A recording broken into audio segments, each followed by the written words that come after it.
And then all of a sudden, I realized here was the solution to my doubt. I needed to become like a child again. The way out of my doubt was the same way into Christianity, by having faith like a child in the simple gospel of Jesus Christ. And that took a former skeptic into basically a renewed, satisfied convert.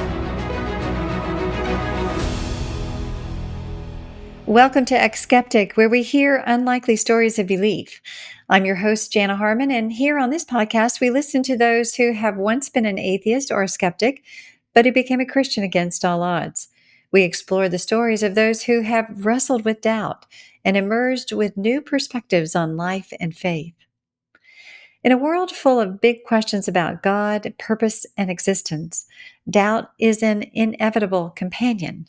It can feel like an unsettling force, pulling us away from certainty, but it can also be a powerful tool for growth. On the one hand, doubt challenges our beliefs, leaving us questioning the very foundations of what we thought we knew. On the other hand, it opens the door to deeper understanding, pushing us to seek answers with greater passion to find what's true. In today's episode, we feature the story of Bobby Conway, a Christian who has always been by nature a skeptic.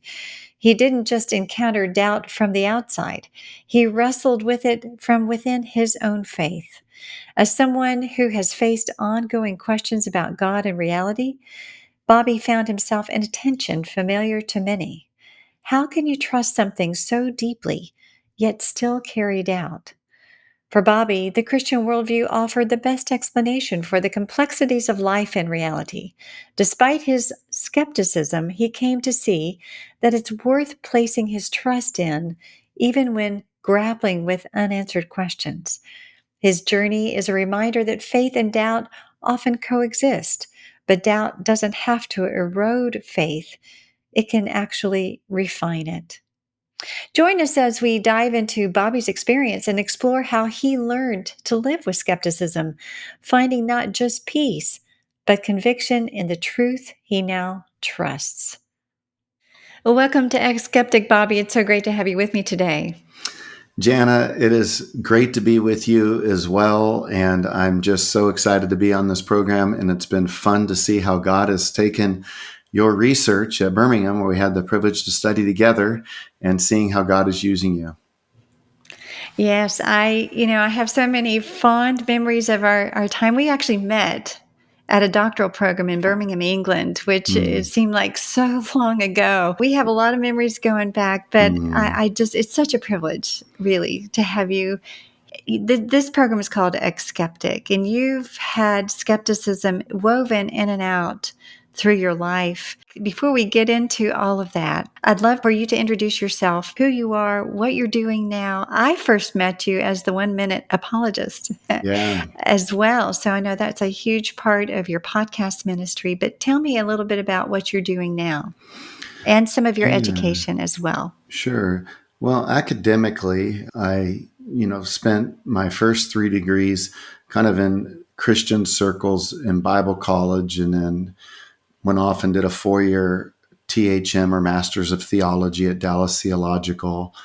And then after that, Norman Geisler, the late Christian apologist, he had started a seminary in Charlotte where I would start a church in 2004. And I ended up doing a doctorate in apologetics under him. And after that, I took a break, and the itch was still there, and then would go on and earn a doctorate in philosophy of religion at Birmingham University in England. And we studied under the same supervisor, Dr. David Cheatham. And then I also had Eugen Nagasawa. He would often be described as a pantheist or panentheist by some, but wherever he stands, he's done a lot of great work on the argument that Anselm used on the greatest conceivable being. And so what a privilege it was to study under Eugen as well. And after finishing that up, I had the privilege of teaching at a Bible college for a little bit out in California after I resigned from a long 14-year post as a pastor. And then I was brought on with a radio show that Chuck Smith used to do called To Every Man an Answer, but now called Pastor's Perspective. And so that's a nationally syndicated call-in show where people call up and you're in a hot seat and they're just dropping you into anywhere in the Bible on the spot or any of kind of the world religions and stuff like that. So that's been fun. And then after a little bit of doing that, which I'm still doing, but about 4 years ago, we started Image Church and we moved back to Charlotte. So I'm from California originally, but we moved back to North Carolina. So I'm pastoring, I'm doing radio. I just came out with my newest book, Does Christianity Still Make Sense? A former skeptic answers today's biggest objections is the subtitle. And, I have a podcast and YouTube channel called Christianity Still Makes Sense. So that's kind of what I've got my hands in. And for fun, at 50, I'm 51 now, I picked up a pencil just about a year ago. And I didn't realize, Jana, that I could actually replicate whatever I saw. So like somebody like that has an ear for music and then they just have to learn how to play it.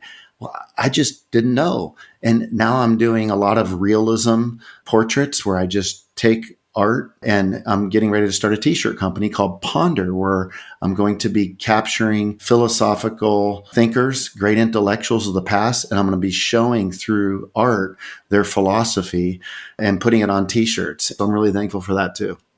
Wow, that's amazing. Very impressive. You have your hands in so many things, and we actually have more in common than I thought. I actually have a history in oil painting and portraiture, so I Oh, appreciate wow. what you're doing. Except I love what your application there of actually putting them on T-shirts.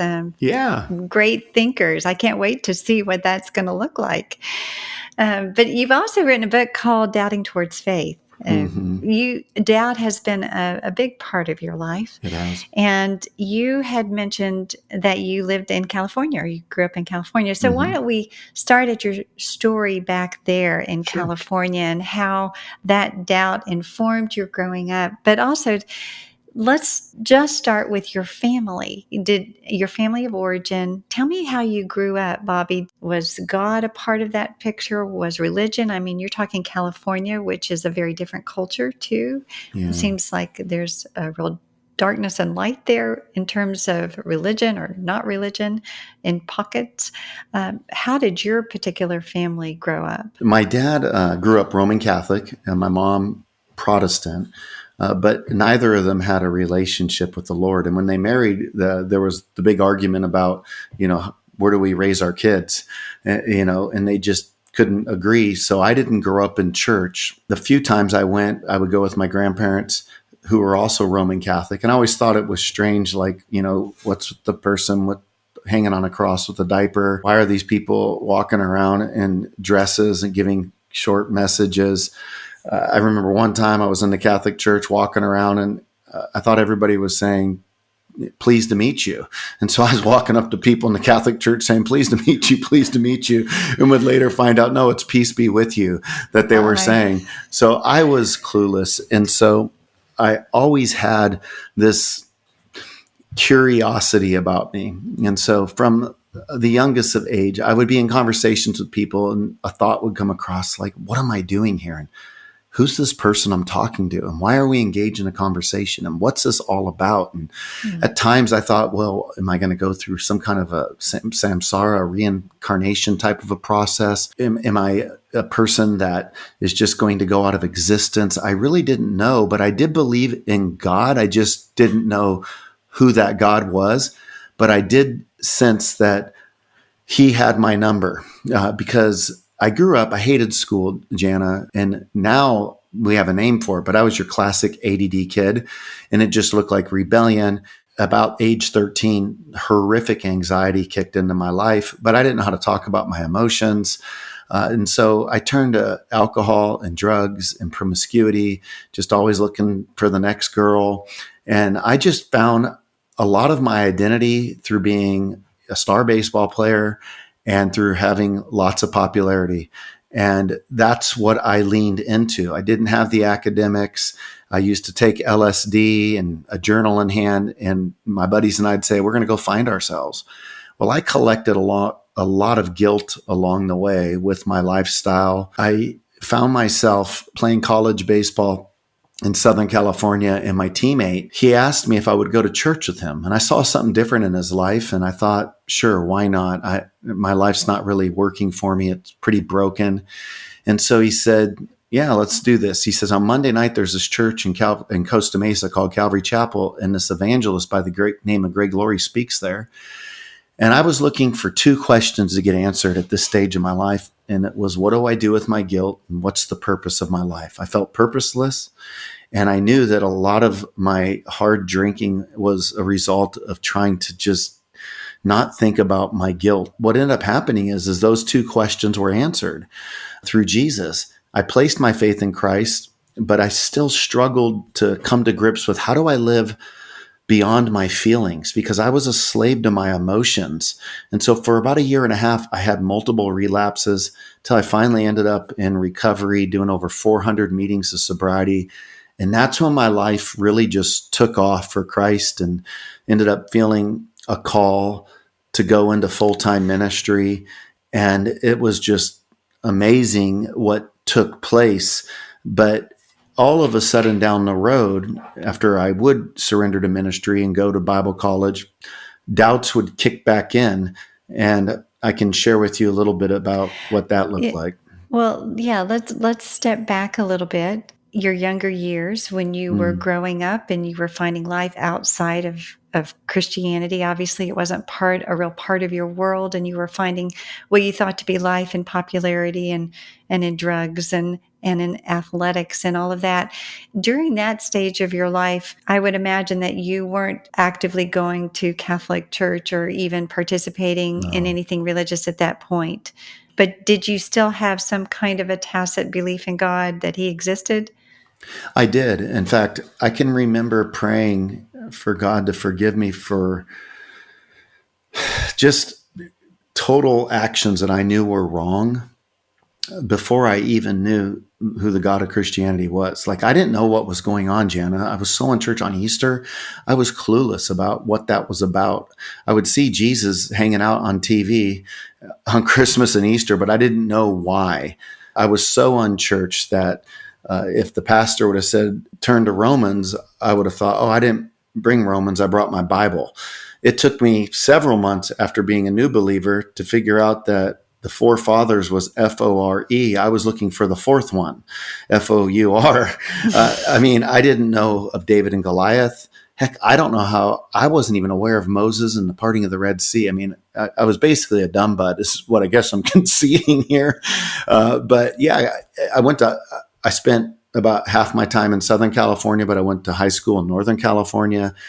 I was about an hour south from San Francisco. I was very liberal in my mindset. My mentality would have just been total hedonism, and that's the way to live. But you fast forward all of my friendships from which God plucked me out, half of them are gone. I've seen, half of my dearest band of brothers, they're dead because of the worldview that they had and that I once had. So in that period of time, Bobby, if someone would have pressed you hard or even just asked you on the street, so what would you consider yourself? Are you spiritual, not religious? Are you a Christian? Are you agnostic? I mean, what would you have said about faith and religion at that time? Even you obviously had some feelings of guilt, desiring to pray, but how would you have identified yourself? I might have said that I was a Catholic because that's what my dad told me I was. And again, I didn't know who Jesus was. So it would have just been a mere word. I did have a belief that there was a God that was out there, that was a moral God that I was accountable to. And he knew my wrongdoing. And so what ended up happening when I became a Christian and read Romans chapter 2 about how he's written his moral law in our heart, it blew me away because it took me back to that laundry room moment as a teenager where I'm confessing my sin to an unknown God, and then reading in Romans 2 about the God that knows me and has shown me my own heart before him. And it was very powerful for me to consider. And even today, when I listen to the worldview that's being cast before so many people about freedom and, sexual freedom, and I don't buy that vision because I lived that vision. You believed that there was a God that existed, but you chose what you call a hedonistic lifestyle. Yeah. So it wasn't as if, it sounds as if you weren't antagonistic towards religion or faith, but you knew that there was some kind of moral standing over there, that it wasn't something that you were obviously attracted to or wanted to pursue at that time. You had a different kind of life to pursue. Yeah, that's right. I needed the why behind morals. And so I would have grown up in a home and hear statements like, you're in trouble for lying. But I would hear my parents lie. Or you're in trouble for speaking a certain way, but I'd hear my parents speak a certain way. And all it was just a rule. Don't do this. And I didn't know why. And so my teacher for the why became my consequences. And the consequences were ample. Like my parents got sued for $100,000 for a horrific car accident that I was in and messed up an individual for life as they were medevaced off to Stanford Medical Center, totaling another car as I got hit by an 18-wheeler, flipping my Suzuki Samurai, getting in a car accident on the way to the Metallica Guns N' Roses concert, constantly running away from home, selling my car for money and then drinking all of it away, showing up at a college and then spending my entire student loan on alcohol and lasting in class for about 3-4 weeks. I mean, those consequences were my teacher, and guilt accompanied with it was my teacher. That began to show me why. And so I look at guilt as one of God's thorny graces in life that if we'll pay attention to it, it can teach us. And so one of the things about guilt is it can tell us some things about God. It can tell us that he's obviously a good God, because why is it that I only feel guilt when I do bad? If he was an evil God, it would seem like I would feel guilt when I do good. But I felt guilty whenever I did things that violated his moral law. And so I started paying attention to my consequences through reflecting on my life. And I started paying attention to my guilt. And I started thinking about how I was trying to deal with it by drinking more. And I realized, call it a God's little drop of gracious wisdom, that this isn't working for me.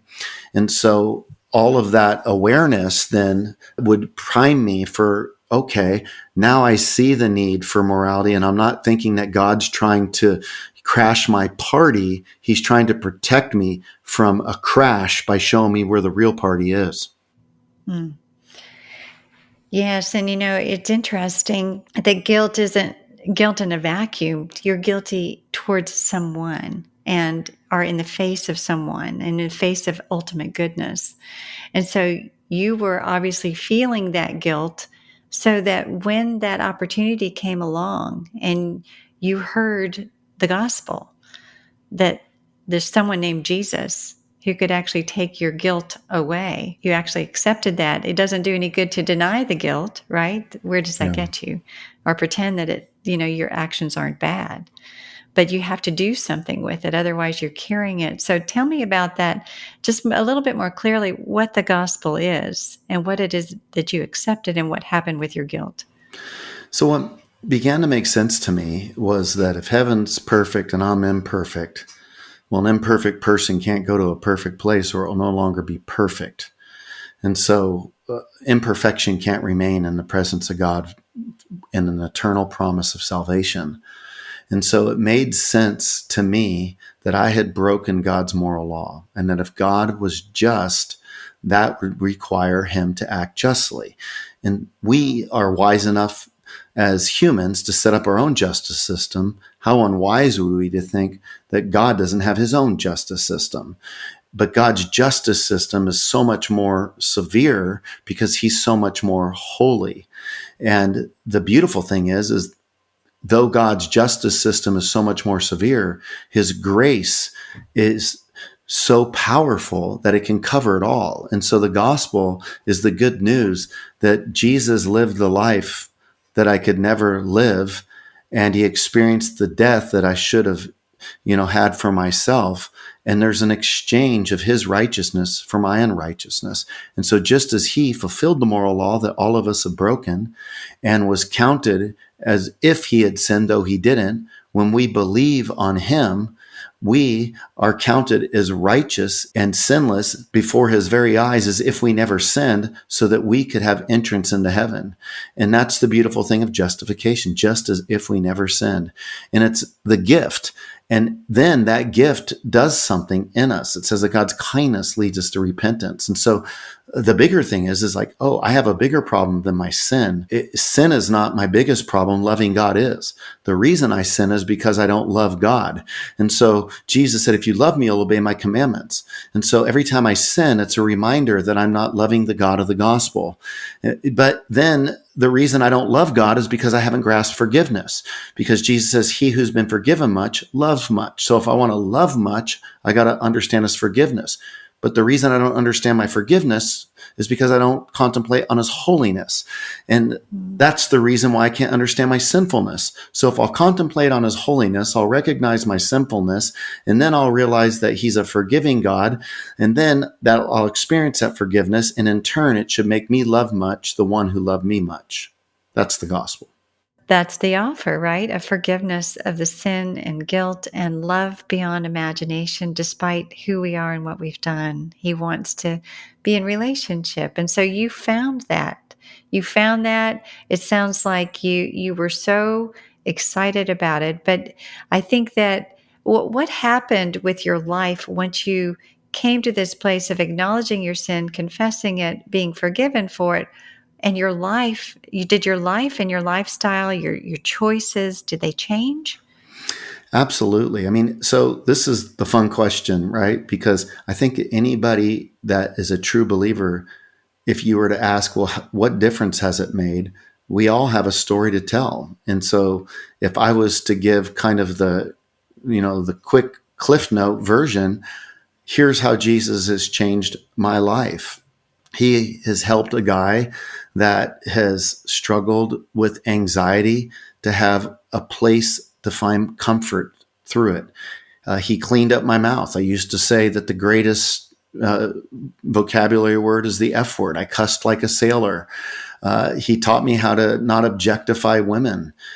He allowed me to meet my wife. And for those that are Christians, they can appreciate this. But for those that aren't, they think this is weird. But I wanted to be a faithful man. And I was an unfaithful boyfriend. And I had lots of lust issues.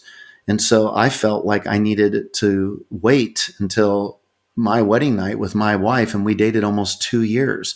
And so God took this promiscuous guy and he radically changed me in a way that I waited 2 years because I wanted to build trust and I wanted to build the relationship in the right order. And I wanted her to know that I could have self-control and that I could be a self-controlled man.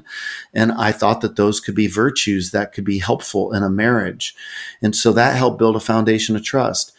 He changed my selfishness where I lived completely for my own fleshly desires. I started learning to deny myself so that I could serve other people and put other people's needs ahead of my own. He rebuilt my family. My brother used to be scared of me because of just the rage that I had as a kid. Both my parents got saved and they're still to this day a part of the church I pastor. My dad worked for me for many years. I pray with my parents. I have had the privilege by God's grace of being married for going on 30 years and being a faithful husband. As a guy who was utterly addicted to promiscuity, he allowed me to experience education. I was so uneducated that I failed the ASVAB to get in the military 3 times. And then I would go on and struggle my way through Bible college and paying people to type my papers because I couldn't type. And then I was learning English grammar as I was learning Greek. And then I got out with decent grades and went off to Dallas Seminary and started to bud as an academic and would graduate with probably about a 3.5. And then I would go do a doctorate after that and graduate with summa cum laude, highest honors. You gave your life to Christ, it sounds like in a radical way. And because not long after you got married, you decided to enter seminary. Now, that's an interesting choice. That's a 180-degree turn from the lifestyle you were living. And then you decide Jesus is great and I want to go to seminary. What prompted that? Did you just want to be educated and informed so that everyone could know about Jesus? Did you felt a calling on your life to be a pastor? Or what happened there? I became a zealot. I mean, I was sold out. I would be memorizing verses through the night, showing up at small groups, looking for ways to insert groups. And people started saying, I could see you in ministry. And one night while I was working at the Ritz-Carlton, I was pulling a car in, and I saw a license plate in front of me. It said MATT 419. For whatever reason, that stuck out. And I just sensed the Lord saying, go look up in the Bible, MATT, Matthew 4:19. And I ran through the parking lot. I was working a graveyard shift at about 2 a.m, and I opened it up, and the verse said, come follow me, Jesus said, and I'll make you fishers of men. And I surrendered right there and felt this call to ministry, and would go to Bible college. And in Bible college, I didn't even wait for opportunities. I was going out doing street evangelism, witnessing to 50 to 100 people a week, all by myself, walking up to groups of people. Shortly after getting there, my wife and I were married, and I was doing preaching out in the campus, not yelling and saying turn or burn, but I mean, I was just a passionate guy wanting people to believe. And so I had been witnessing to literally thousands of people and doing apologetics that way. And so I got into apologetics not because I was trying to beat people up over the head with the Bible. I got into apologetics because I needed answers for the questions people were asking me. So anyone who says apologetics isn't important has just revealed how little evangelism they're doing.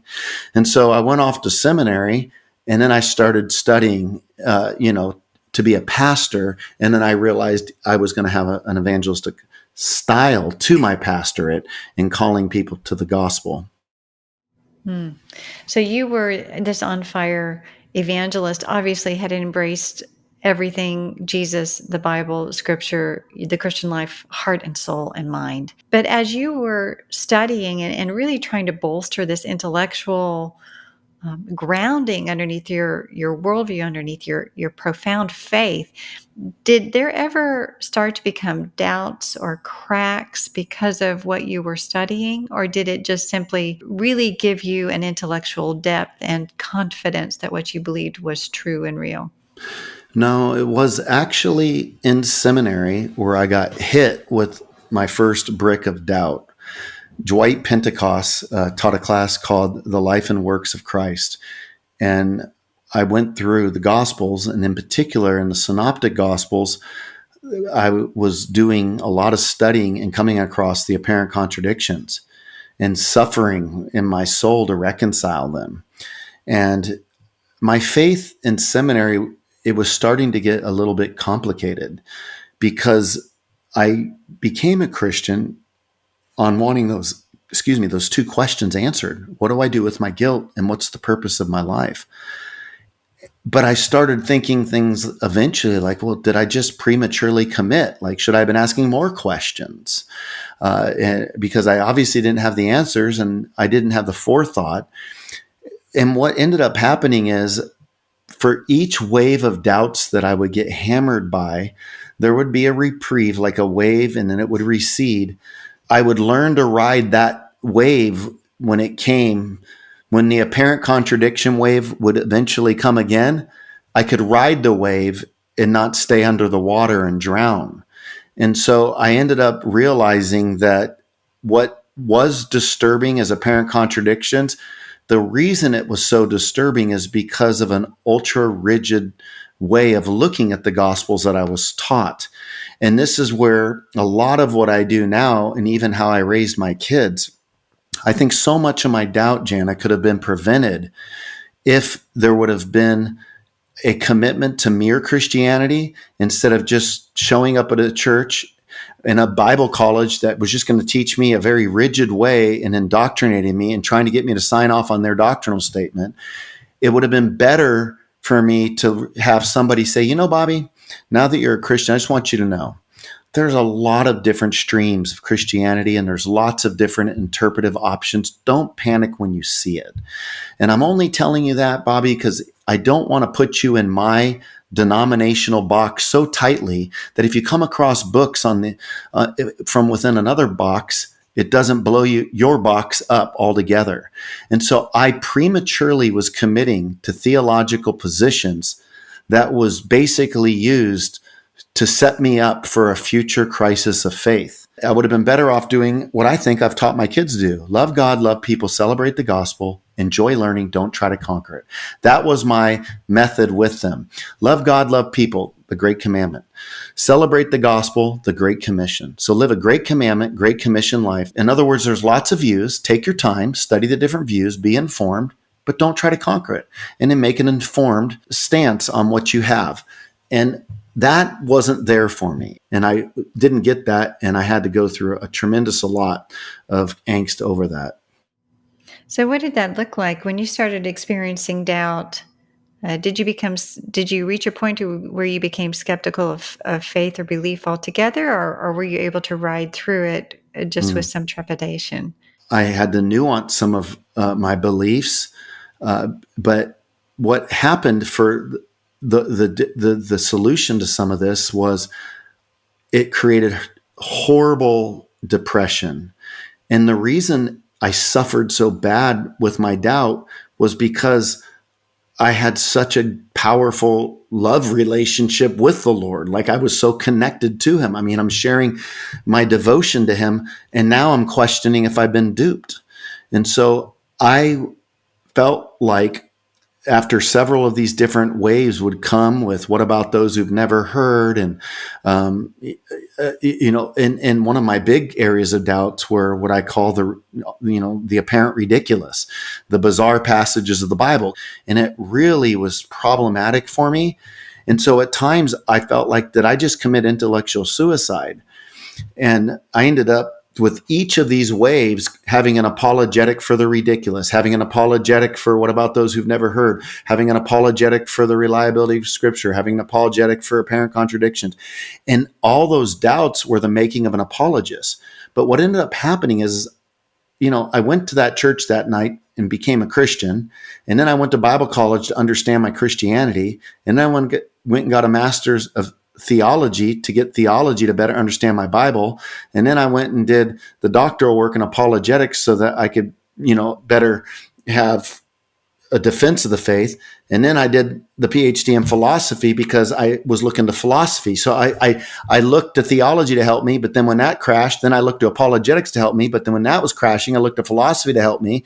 And then out in the middle of the PhD program, I was deep in the seas of doubt, ended up on antidepressants, ended up in counseling, had heavy duty suicidal ideation.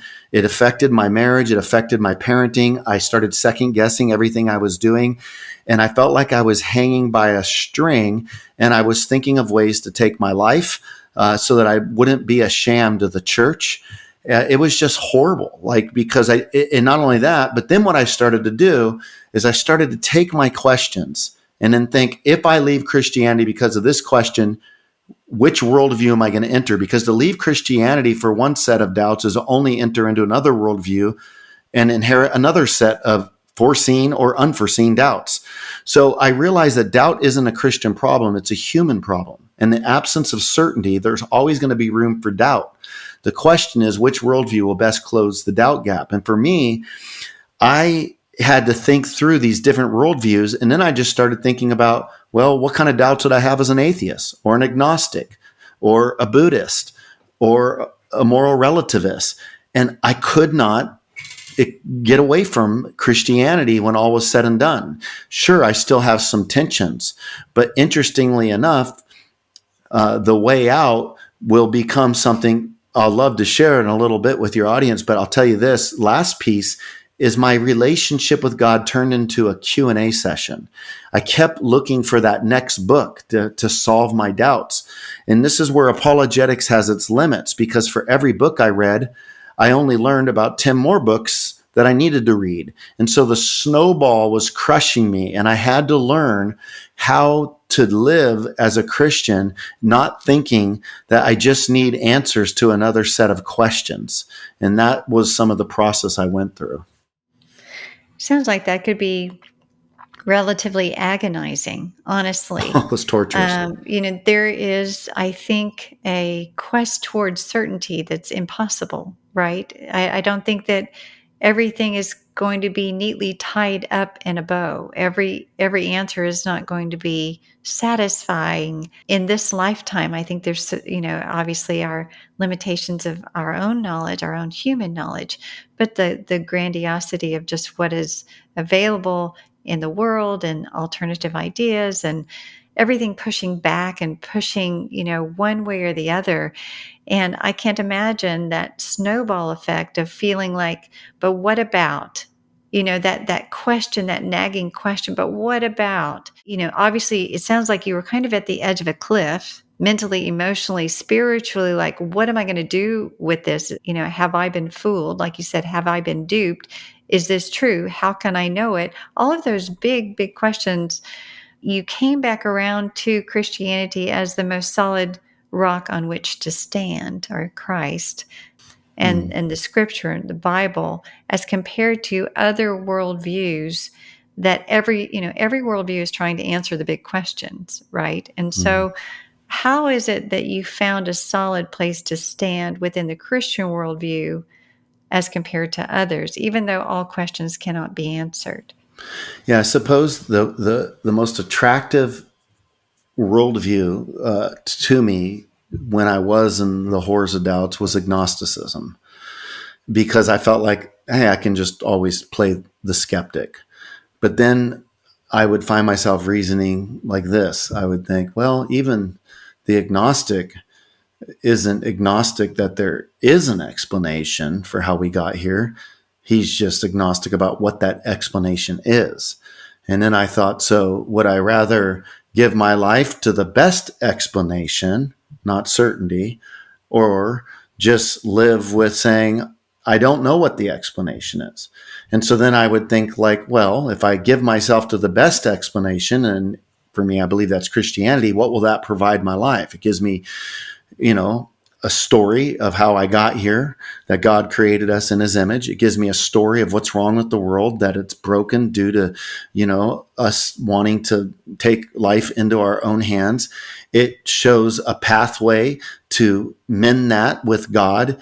It teaches us a pattern through the life of Jesus on how to treat one another relationally in a way that can protect civilization. And it allowed me to think like, okay, suppose I have to take all the different worldviews that I'm considering and impose.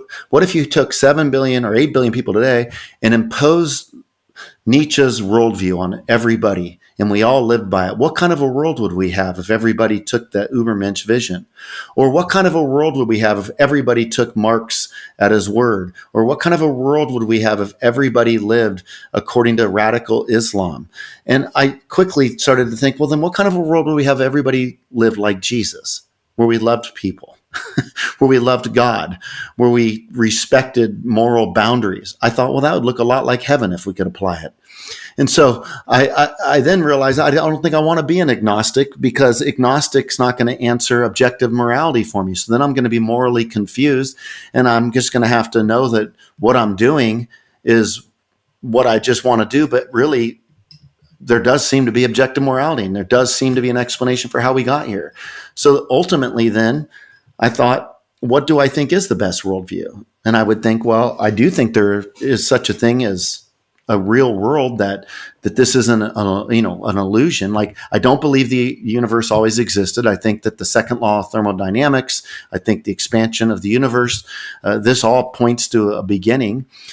So I don't believe that is an option. I don't believe that the world is an illusion. I believe I'm a realist. It takes more faith for me to believe that's all an illusion. I'm not a solipsist thinking I'm the only person who exists and everything's a projection. And so then I would think, okay, well, if I believe there's a God, then I believe there's truth. And I don't think that truth is relative. So which God do I believe in? I don't believe in polytheism, because that's what led, the Greek philosophers out of, the world of Homer and Hesiod, as these gods contradicted each other. And same with Hinduism. And they've learned to live in the East with these contradictions, because their gods contradict each other. And I thought, that's not a way I want to live my life. How do you have compassion in a world where someone's just getting their karma? It seems like a way just to become really unaffected by life. In Buddhism, it's like, hey, well, the problem is you're your desires, and you just got to lose your desire. But then I have to have the desire to lose my desire. So it's self-refuting. So all of a sudden I'm back at going, how do I get out of this? And the thing was this: I got out of it through the resurrection. That was my ticket out. I could not explain away the resurrection of Jesus. I even put my hat on. I started thinking, like, what explanation could I give? I was familiar with the different theories that have been given. I've studied the different options. And I thought, man, those are weak. It would take more faith for me to believe in one of those objections being true than it would be to believe in the actual event. So then I thought, okay, I believe in the resurrection. And what does that entail? Okay, I can actually resolve all these other questions. It can all roll up into the resurrection. How's that? Oh, okay, if Jesus really rose from the grave, then he really did die. And if Jesus really did die, he really did live. And when he really did live, he said he was going to die and rise. And when he really did live, he also validated the Old Testament that contains the apparent ridiculous that I'm struggling with. But the apparent ridiculous doesn't have to be a problem anymore, because if Jesus really rose, and if Jesus really died, and if Jesus really lived, and while he lived, he validated the Old Testament, and he said he's going to send the Spirit, it's going to lead people into more truth. Then I thought, if Jesus in his first coming validated the Old Testament, I'm going to trust that in his second coming, he'll validate the new. And then all of a sudden, I realized here was the solution to my doubt. I needed to become like a child again. The way out of my doubt was the same way into Christianity, by having faith like a child in the simple gospel of Jesus Christ. And that took a former skeptic into basically a renewed, satisfied convert. There's a lot of substance there. I love the way that you journeyed. I mean, you were honest. You felt the weight of the doubt, but yet you were willing to take the journey to figure it out. And I think God honored that journey, because it sounds like you have landed in a place maybe where there may not be a time in this life where you're ever without any doubt.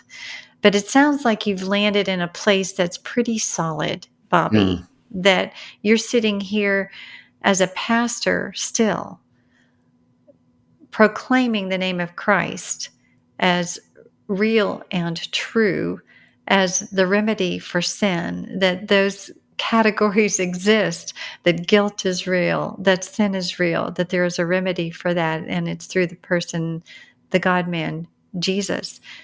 You're continuing to give your life to this purpose, to this person, and living according to this philosophy, this grand story of reality that you have good reason to believe, after all the work in theology, after all the work in apologetics, after a PhD in philosophy at a high level at the institution, that you have done the hard work, both existentially and intellectually and emotionally and spiritually. In every way, it sounds like you have covered a lot of ground to move from a place of abject skepticism and willingness to give it all up to a place of grounding again, of almost peace. The way that you express yourself is very fluid. It's very real. You can tell that you have walked through this. I'm thinking of those who are just skeptical, and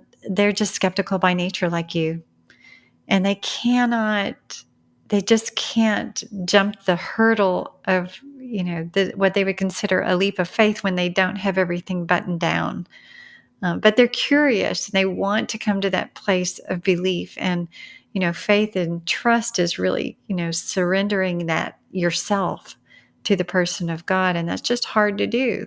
Or, they may have questions or whatever. If someone is actually just intellectually curious, or just curious about what you've been able to find, how would you encourage them to make a step forward? You've definitely given us some ideas from your own life, how to kind of trust when you're still doubting. Yeah. But there, some may not have even said, yes, I believe, or, even in the first place, because their doubts are preventing them. I would say that I know that it's difficult in this world that we walk sometimes. And I do understand that you want evidence. And so on one side, that's very noble. Like, you shouldn't not want evidence. I would say that's a good thing. But what is the reasonable evidence? And I do think that the case for the resurrection is a great place to start. And I would also say that what's so great about Jesus is he doesn't burden us with having to have everything figured out. He gave us enough evidence to know that he rose from the grave. And if he rose from the grave, that entails a lot, as I discussed. And rejoice in that. Like, take the burden off, because no worldview you're going to get to the end of. There's things that atheism can't explain, like near-death experiences or free will or consciousness or objective morality, unless you're going to, ground that in some Platonic realm. But then, what about guilt? Guilt requires an offense. An offense requires someone who's offended. And an abstract object is not a someone that is offended. And so it breaks down the moral story. And so I would say, consider it. And then as you consider the resurrection, I would say, just like a child would say, Lord, help me to be willing to just trust in the simple gospel. You can enjoy learning and not try to conquer it. And I would say that it can make a difference in your life. Christianity can give you a story to live by. It can give you a lot, but it will leave you with questions. But for me, what I think my doubts did is it allowed me to go through a place if somebody brings up, oh, what about this? What about this? Or what about that? I can just join with people and I don't have to feel threatened. I can say, I actually feel some of those things too sometimes. Or I wonder that myself, but I'm trusting in the death, burial, and resurrection. Or I can't explain that. Or let me give you a way to try to, tease that out. When I was younger, I felt like I got to get everybody to see the world the way I see it. I just want people to be able to experience the confidence that Jesus can offer us in our life.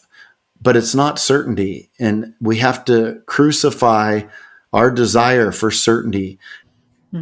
Yeah, I think that's a good word, that there has to be, just at some point, we have to believe and have a sense of faith or knowledge in what we do or can know. If someone was looking for a way to look at the resurrection in an objective historical way, do you have a resource that you would recommend?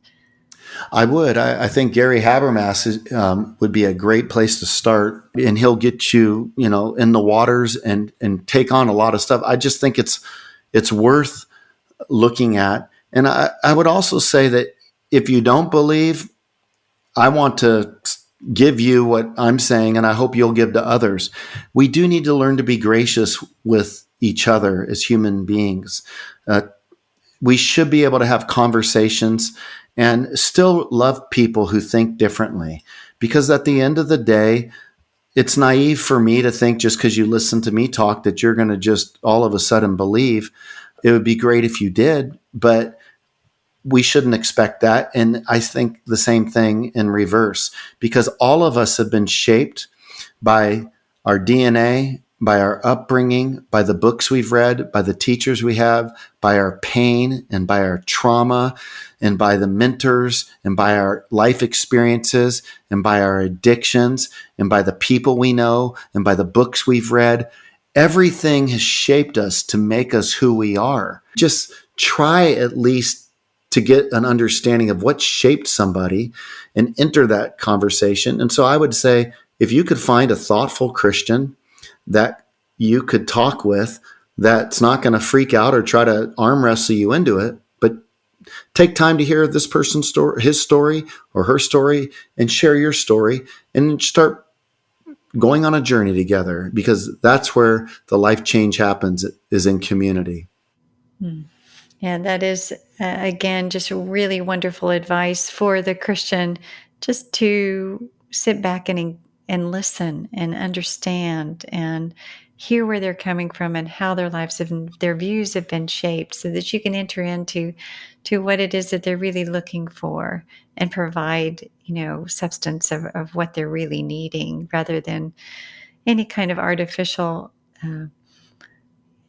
anticipation of what you think they need, or those kinds of things. That's such a good word for us. Bobby, it's been so amazing. Your story is so rich and full. It's dramatic, it's passionate, it's honest, and it's so wise. I mean, you are someone who has actually lived life in very full ways, both in lightness and in dark. And you've come at the end of the day to say that Jesus is Lord and that he's the one to pursue, and that the gospel is real and it's available for anyone who's willing to take it. The simple gospel, just Christ. Mm, And thank you so much for bringing that message to us today, mm, for helping us to understand the doubts. Doubts, even though they're very real, that they don't need to get in the way of belief. They help us navigate and they help us to understand. But at the end of the day, we shouldn't allow doubts to be debilitating and paralyzing and prevent us from accessing the best thing that there is, and that is life in Christ. So thank mm. you so much for coming on and telling your story. Jana, thank you for having me on, and just thank you for your sweet spirit and authentic self. I mean, it just bleeds through, and what a pleasure it was to be on, and good to see my colleague back from the Birmingham days. Those were some fun times, and it's been wonderful catching up with you. And again, I just delight in God's usage of you, and He's just made such sense of your studies and now how you're using your research to get the stories of skeptics out there, eX-skeptics. So thank you. It was my pleasure. Oh, wonderful. Thank you, Bobby. Thanks for tuning into eX-skeptic to hear Dr. Bobby Conway's story. You can learn more about him and his recommended resources in our episode notes. If you have any questions or feedback about today's episode, we'd love to hear from you. Feel free to email us at info@exskeptic.org. If you're listening to us for the first time, we're excited that you've joined us. You can also see more inspiring stories at our website at eX-skeptic.org, where you can also sign up for our monthly email updates. You can also find us on YouTube, where we bring these powerful narratives to life through video.